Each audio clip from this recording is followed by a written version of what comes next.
Ewi, kembali lagi di channel yang sama, masih di kasur yang sama bersama saya, Tobi. Pernahkah teman-teman merasa kesal melihat orang busuk duduk paling atas, sementara yang berani melawan justru ditindas? Film hari ini tentang seorang pemberani yang justru harus masuk penjara, ditindas habis-habisan, sampai akhirnya dia yang menaklukkan penjara itu. Judulnya The Prison, 2017, dibintangi Kim Rae-won. So, tanpa berlama-lama lagi, siapkan mata, telinga, dan anu-anuan kalian semua. Seduh kopinya, gulung sarungnya, mari kita nonbar. Berlatar di Korea Selatan tahun 1995, kisah diawali di sebuah apartemen elit tengah kota, di mana seorang pria dengan setelan mahal bicara ditelepon dengan nada panik. Dia adalah Jang Min-gi, direktur lembaga keuangan Woo-myung Group yang sedang dikejar pers karena kasus penggelapan pajak puluhan miliar won. Rencananya esok pagi dia akan kabur naik kapal barang ke Vietnam, sebuah pelarian yang hampir sempurna kalau saja tidak terjadi sesuatu yang tak diduga, di mana sekelompok pria yang mengaku petugas tiba-tiba muncul, menyapa namanya dengan sopan, lalu memberi sesuatu yang membuat tubuhnya kejang sampai tewas seolah karena ulah sendiri. Sementara wanita simpanan yang kebetulan ada di apartemen itu juga ikut dihabisi karena muncul di waktu yang salah. Pagi harinya, koran mengumumkan dia tewas mendadak bersama simpanannya. Kasus selesai dan kejaksaan menutup penyelidikan. Tapi yang luput dari pemberitaan adalah satu detail kecil, yakni para pelaku setelah selesai justru berganti pakaian dengan seragam penjara.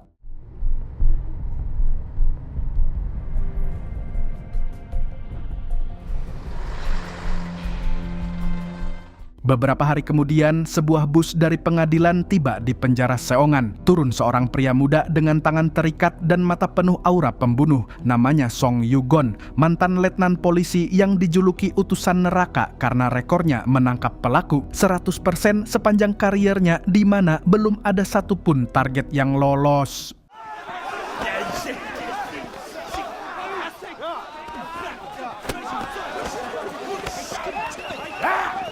Tapi kini dia masuk penjara dengan tuduhan tabrak lari, pemusnahan bukti, dan penerimaan suap, sebuah daftar yang membuat kalian heran kenapa polisi sebaik itu bisa jatuh sebegitu rendahnya, di mana nama taknya berwarna kuning sebagai kode untuk napi yang harus diwaspadai, jauh lebih berbahaya dibanding napi konvensional lainnya. Yang lebih celakanya lagi, di sel itu Yu-gon ternyata ditempatkan bersama orang-orang yang dulu pernah dia tangkap sendiri, termasuk seorang senior bernama Chang-gil yang sekarang jadi ketua sel itu. Sehingga bisa dipastikan suasana sambutannya pun akan jauh lebih hangat daripada kopi tubruk di warung dekat kosan, hangatnya sampai ke ubun-ubun.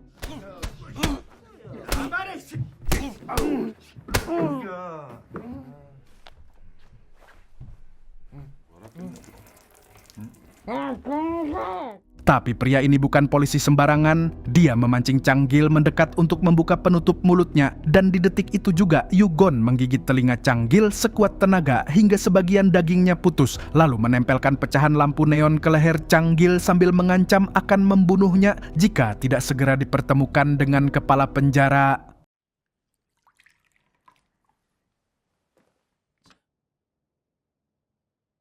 Setelah kehebohan di sel, sipir membawa Yu-gon ke ruang kepala penjara namanya Kang Sojang. Di sana Yu-gon dengan nada cukup belagu meminta dipindahkan ke ruangan lain sambil berjanji tidak akan bikin masalah lagi. Sebuah pendekatan diplomatik yang dia tawarkan dengan posisi seolah dia tamu konferensi, bukan napi dengan tangan di borgol. Tapi Sojang sama sekali tidak menunjukkan ketertarikan sehingga Yu-gon disuruh kembali ke selnya. Yang ternyata dia tidak pernah sampai di sana karena di tengah jalan sudah ada gerombolan napi yang menghadang dan menyeretnya ke bengkel kerja di belakang penjara, tempat dia bertemu langsung dengan Jeong Ik-ho, sang raja penjara Seongan.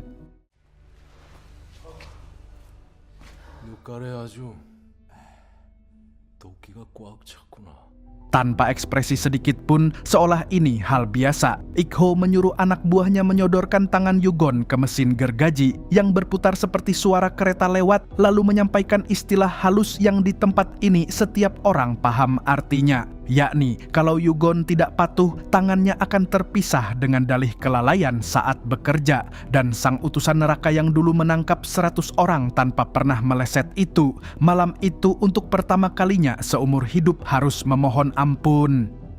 수용자 폭행 및 기물 파손으로 감시 20일. Yugon dipindahkan ke ruang isolasi selama 20 hari dan dari penjaga dia mulai tahu rumor mengerikan tentang Ik-ho yang konon katanya pernah mencongkel mata pemimpin geng Harimau Putih bernama Kim Jae-gyu di depan ratusan saksi.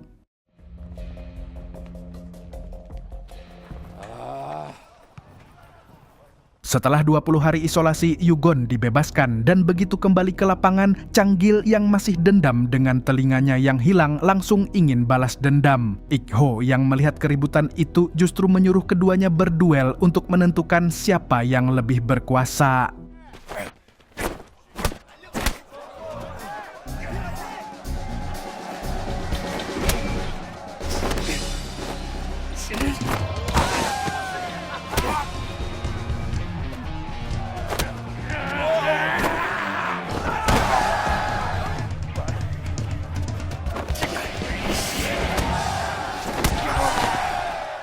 Yugon menang telak meski badannya babak belur, dan kemenangan ini membuat seluruh napi senang karena Yugon meminta 4 ekor ayam goreng per blok sebagai hadiah. Sementara untuk Yugon sendiri, hadiah yang sebenarnya adalah dipindahkan ke sel di gedung 84 Dong tempat orang-orang istimewa Ik-ho tinggal. Pagi berikutnya, Yugon mulai paham bahwa gedung 84 Dong ini lebih mirip kantor cabang konglomerat daripada sel penjara, di mana penghuninya hidup nyaman seolah lupa kalau mereka sedang menjalani hukuman. Dan saat bertugas di dapur hari itu, Yugon kenalan dengan penghuni lain yang semuanya ahli di bidang masing-masing. Ada mantan peneliti senjata, mantan kepala strategi militer, seorang ahli daging dari pasar terbesar di Seoul, dan seorang dokter yang dijuluki Maha Tahu yang tahu segalanya, termasuk barang sitaan kepolisian. Di sini kita diperlihatkan bagaimana sistem Ik-ho beroperasi. Malam itu sekelompok napi pilihannya keluar penjara dengan tenang seolah keluar warkop di kampung sendiri, dengan misi membobol sebuah lemari besi besar di luar kota yang dikoordinasi tangan kanan Ik-ho dari luar penjara ditambah seorang napi ahli peledakan dari lapas lain yang sengaja dijemput Ik-ho khusus untuk misi malam itu.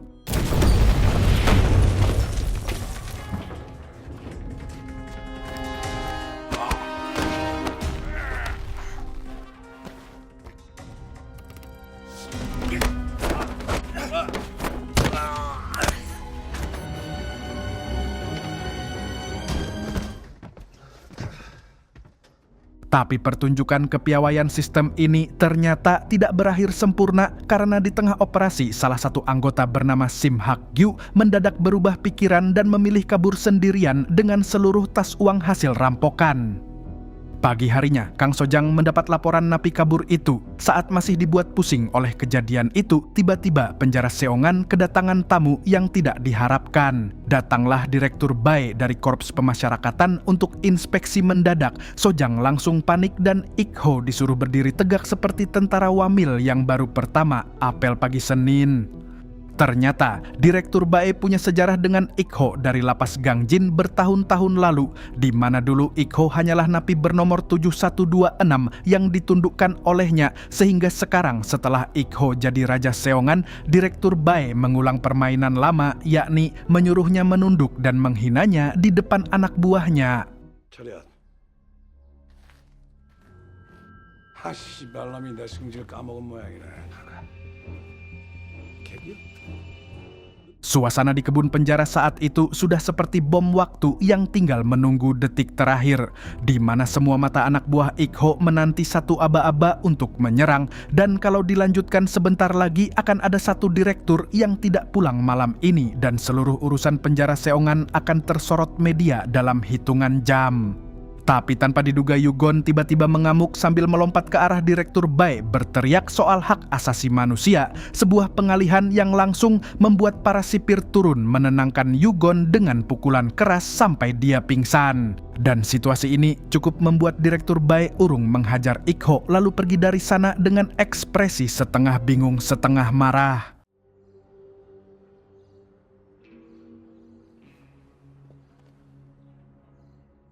Sebagai balas budi, malam itu Ik-ho memberi tawaran ke Yugon kalau dia mau apa saja tinggal bilang, sebuah pernyataan yang Yugon dengarkan sambil paham kalau di tangan Ik-ho permintaan apapun bisa dikabulkan.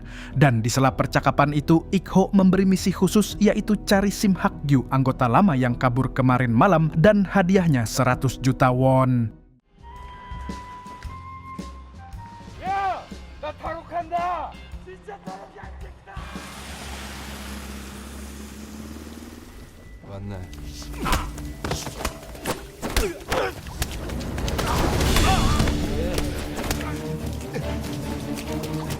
Dan benar saja, utusan neraka itu tidak pernah meleset. Hak-gyu ditemukan di pelabuhan Gunsan sedang menunggu kapal penyelundup ke Tiongkok. Dia ditangkap Yugon dengan satu pukulan lalu dibawa kembali ke gudang penjara Seongan, di mana dia menangis memohon ampun seperti anak kecil ketahuan mencuri permen. Dan inilah yang dilakukan Ik-ho terhadap pengkhianatnya. 당신은 그렇게 살려주십시오.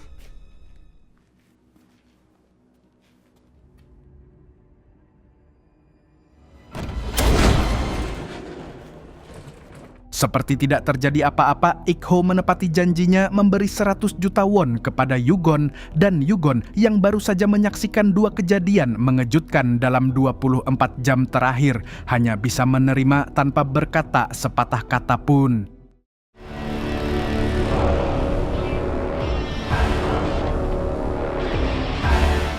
Sampai di sini mungkin kalian sudah curiga ada sesuatu yang tidak beres dengan Letnan Song. Kenapa polisi terbaik di negaranya bisa terlibat tabrak lari, dan kenapa wajahnya selalu menyimpan sesuatu yang lebih dingin daripada amarah biasa. Untuk itu kita mundur beberapa bulan sebelum semua kejadian ini dimulai.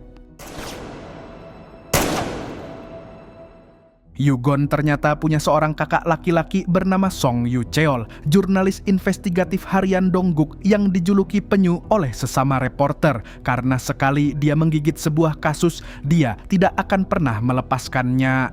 Mentalitas yang sayangnya tidak cocok dengan dunia yang penuh predator berkuku tajam. Yu-cheol sedang menyelidiki kasus penggelapan pajak Wumayong Group yang dimulai dari teaser kita di awal video tadi. Dia datang ke kantor Yugon meminta bantuan menyelidiki sebuah lapas yang menurutnya berhubungan, tapi Yugon menolak karena terdengar terlalu mengada-ada dan itu adalah terakhir kali Yugon melihat kakaknya hidup. Beberapa hari kemudian, Yu-cheol ditemukan tewas dalam kecelakaan yang terlalu rapi untuk disebut kecelakaan. Di hadapan jenazah kakaknya itulah Yugon mengambil keputusan yang menjelaskan semua keanehannya. Dia meminta atasannya mengarang tuduhan palsu untuk masuk penjara dan menyamar sebagai polisi korup, karena satu-satunya cara mendekati ular adalah dengan berpakaian seperti ular.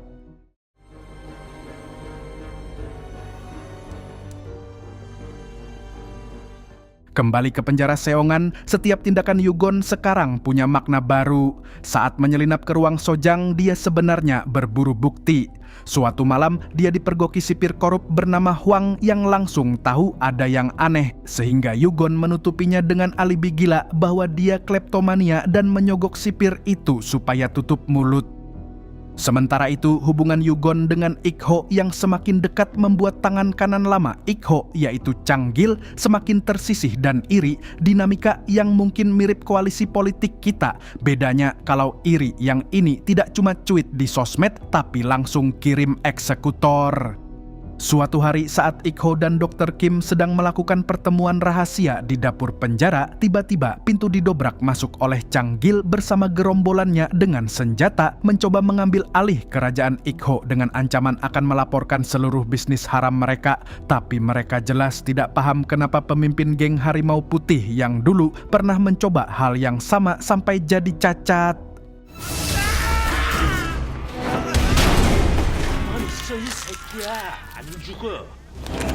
형님, 잘못했습니다.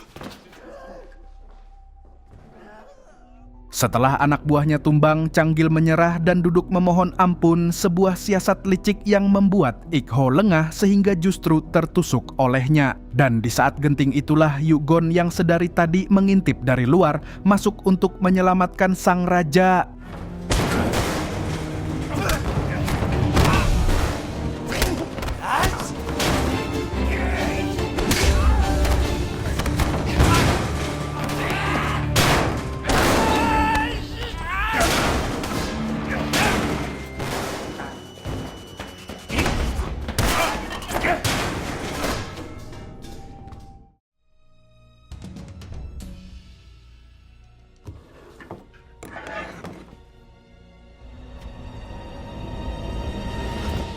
Hari berikutnya, Ik-ho mengidentifikasi Ma Sajang sebagai komplotan Changgil yang menusuk dari belakang, lalu menunjuk Yugon untuk mengeksekusinya dengan cara yang sama saat Yugon hampir dieksekusi Ik-ho di awal film tadi.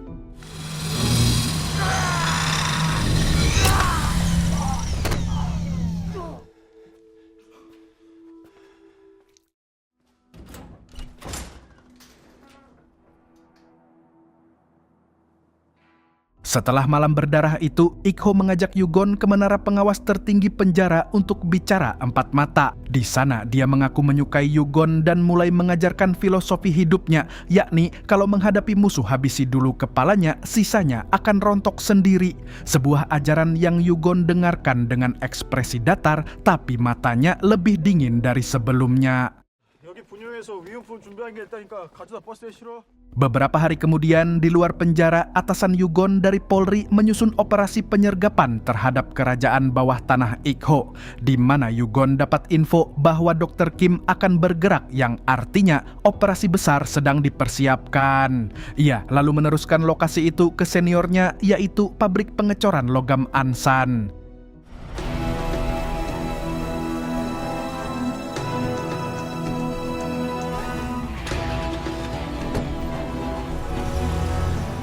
Tapi malam itu sesuatu yang tidak diprediksi terjadi.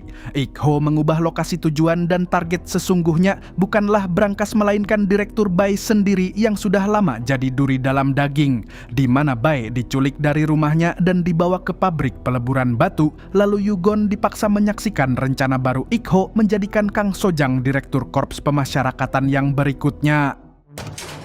난 무슨 말인지 알겠어. 이거야. 내가 잘못했어.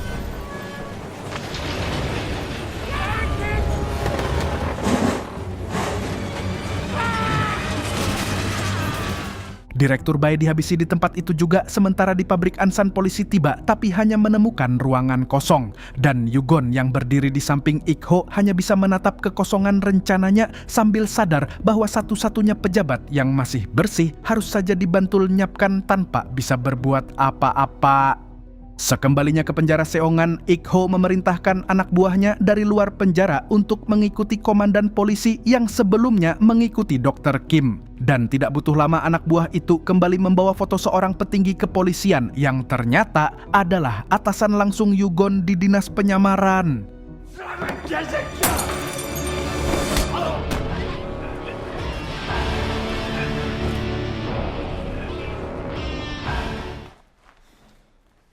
말해. 생각을 봤는데 네 형 내가 죽였더라. Penyamaran Yugon telah terbongkar, tapi tepat saat itu juga Sojang masuk dengan pistol di tangan karena baru tahu Direktur Bai sudah dihabisi.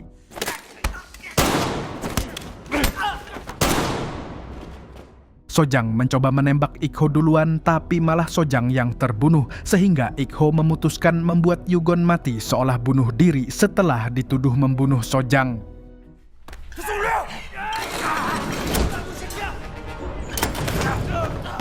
Tapi saat akan digantung, salah satu anak buah Ik-ho yang akrab dengan Yugon mematikan lampu seluruh ruangan, sebuah momen yang membuat Yugon lolos dari tali gantungan dan kabur. Dan dalam pelariannya, kawan lama informan jalanan yang dia temui di awal film tadi muncul lagi untuk membantunya.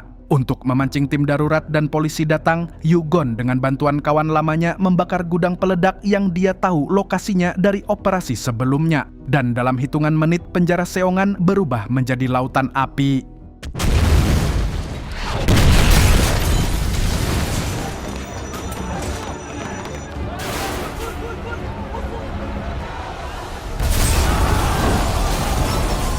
Ik-ho mengerahkan seluruh napi dan sipir untuk memadamkan api sambil memutus hubungan dengan dunia luar, tapi sudah terlambat karena Yugon dengan satu senjata yang dia curi dari pos menara pengawas tertinggi sudah menarik pelatuk ke arahnya. Yugon menembak ke arah Ik-ho yang sedang sibuk di bawah, sebuah tantangan terbuka yang membuat seluruh penjara terdiam sejenak. Dan dengan tatapan yang sudah berubah dari raja menjadi predator yang baru sadar, dia juga bisa jadi mangsa. Ik-ho mengambil linggis dan naik ke menara mengikuti Yugon.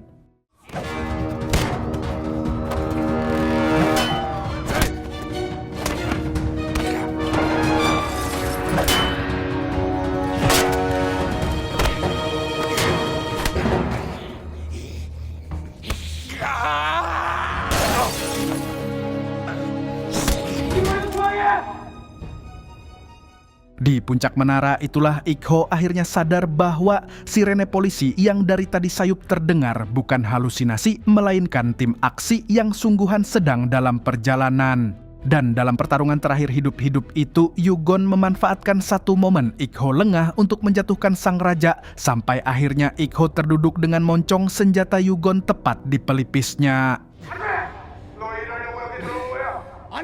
Suara atasannya dari bawah membuat Yugon ragu sejenak, tapi untuk Ik-ho 1 detik saja sudah cukup untuk membalikkan keadaan, sehingga dalam sekejap posisi berbalik dan justru Yugon yang terjatuh di pinggir pagar dengan tubuh penuh darah. Dan saat Ik-ho mengangkat tangan untuk pukulan terakhir, tiba-tiba muncul belasan titik sinar merah infrared yang menari pelan di seluruh tubuhnya. Sebuah pertanda dari banyak sniper di seberang yang seharusnya cukup untuk menghentikan dia. Tapi raja yang sudah kehilangan akal sehat tetap tidak peduli dan tetap mengayunkan linggisnya. Rentetan peluru menembus tubuh Ik-ho dari berbagai arah. Sang raja yang seumur hidup ditakuti tersungkur di lantai menara. Dan inilah kemenangan sebenarnya Yugon, di mana dia memilih untuk tidak menjadi seperti Ik-ho dengan menghabisi sendiri, melainkan membiarkan hukum yang mengadili. Beberapa minggu kemudian, Yugon ditemui oleh komandan yang membawa 2 kabar. Kabar baiknya, Dr. Kim Sang-do berhasil ditangkap di Osaka dan kasus-kasus tak terpecahkan selama 4 tahun terakhir, termasuk pembunuhan kakaknya, akan diinvestigasi ulang. Kabar buruknya, Yugon tetap dituntut atas pembakaran penjara plus seluruh tindakan kriminal yang dia lakukan saat menyamar, di mana di mata hukum dia tetap tangan kanan Jeong Ik-ho. Yugon tidak membela diri dan ketika ditanya apakah siap masuk penjara lagi, dia hanya menjawab pelan bahwa tempat itu juga tempat yang dihuni manusia dan waktu di sana juga tidak ada bedanya. 시간은 똑같이 흐르니까 할 것입니다. 괜찮으시겠습니까? Yugon dipindah ke penjara lain, mungkin di sana akhirnya dia bisa tidur tenang untuk sementara waktu. Kasur empuk sih nggak ada, tapi setidaknya tidak ada lagi raja yang harus dia kejar. Ada satu pesan dari film ini buat teman-teman semua, ingat, ada 2 cara melawan sistem busuk, dari luar dengan tangan bersih atau dari dalam dengan tangan berdarah. Kalau tidak sanggup berdarah, jangan iri pada yang berani. Saya Tobi pamit, burung kuntul undur diri.